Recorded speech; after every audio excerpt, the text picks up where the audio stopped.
오늘 아침 말씀은 로마서 15장 7절입니다. 그러므로 그리스도께서 우리를 받아 하나님께 영광을 돌리신 것 같이 너희도 서로 받으라. 관계 문제로 어려워하는 분들 주위에 계시죠? 혹 여러분 중엔 어떠세요? 풀어보려고 노력하시나요? 포기하진 않으셨어요? 우리 삶에 온갖 매임들이 있지만 그 중에서도 관계에 매이는 것이 가장 무겁고 괴로운 짐입니다. 이 말씀, 예수님이 우리를 받아주신 것 같이 우리도 서로 받아주라는 말씀이죠. 오늘 아침은 얽혀있거나 깨진 관계를 회복하는 일에 대해서 여러분과 나누기를 원합니다. 요점은 관계는 마음의 문제라는 사실입니다.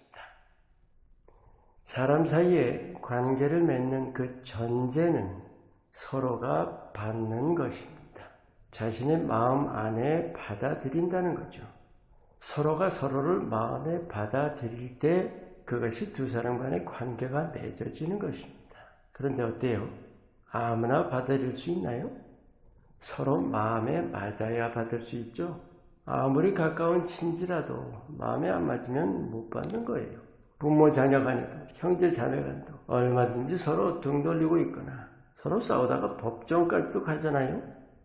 그럼 마음에 맞는다는 게 뭘까요? 우리가 알아야 할 사실이 있습니다. 누구나 자기 중심이라는 사실, 또 하나 자기가 받을만 해야 받는다는 사실이죠. 쉽게 말해서 자기가 좋으냐 싫으냐 따라라는 거죠. 그럼 오늘 말씀을 어떻게 적용합니까? 마음에 받아들인다는 것은 마음에 들고 안 들고의 문제가 아니라 그대로 품는 겁니다. 우리 믿는 자들이 여기서부터 갈등하기 시작합니다. 아유, 어떻게 그냥 품어요? 상대가 바뀌는 것도 아니고 그렇다고 내가 변할 수 있는 것도 아닌데 말이죠.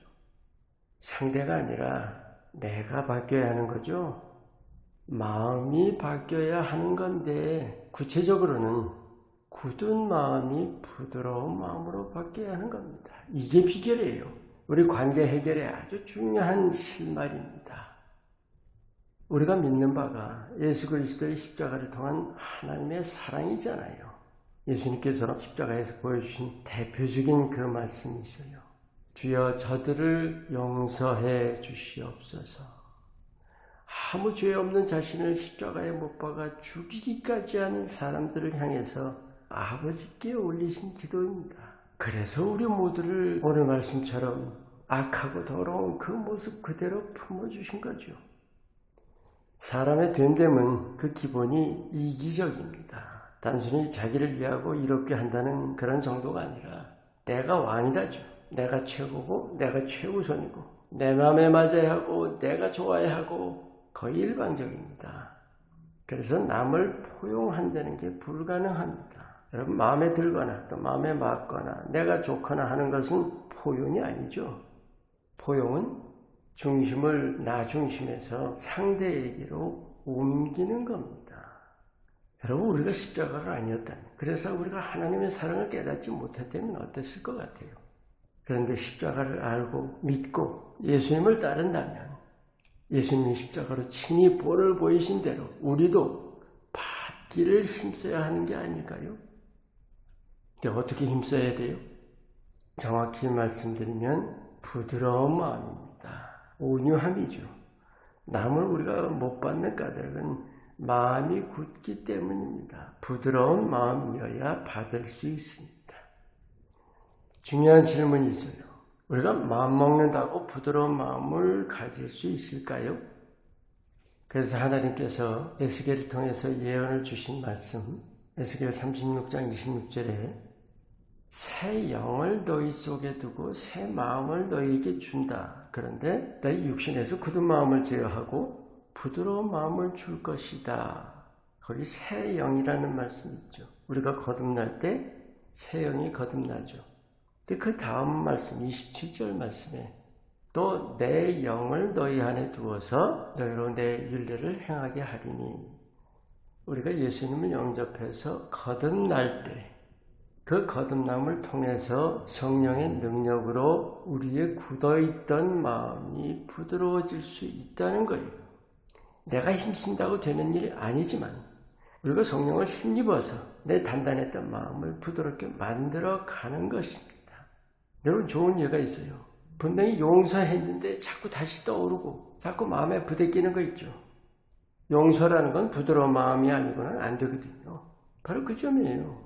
성령을 힘입어서 우리의 마음이 계속 부드러워져야지만 진정한 용서를 할 수 있게 되는 거죠.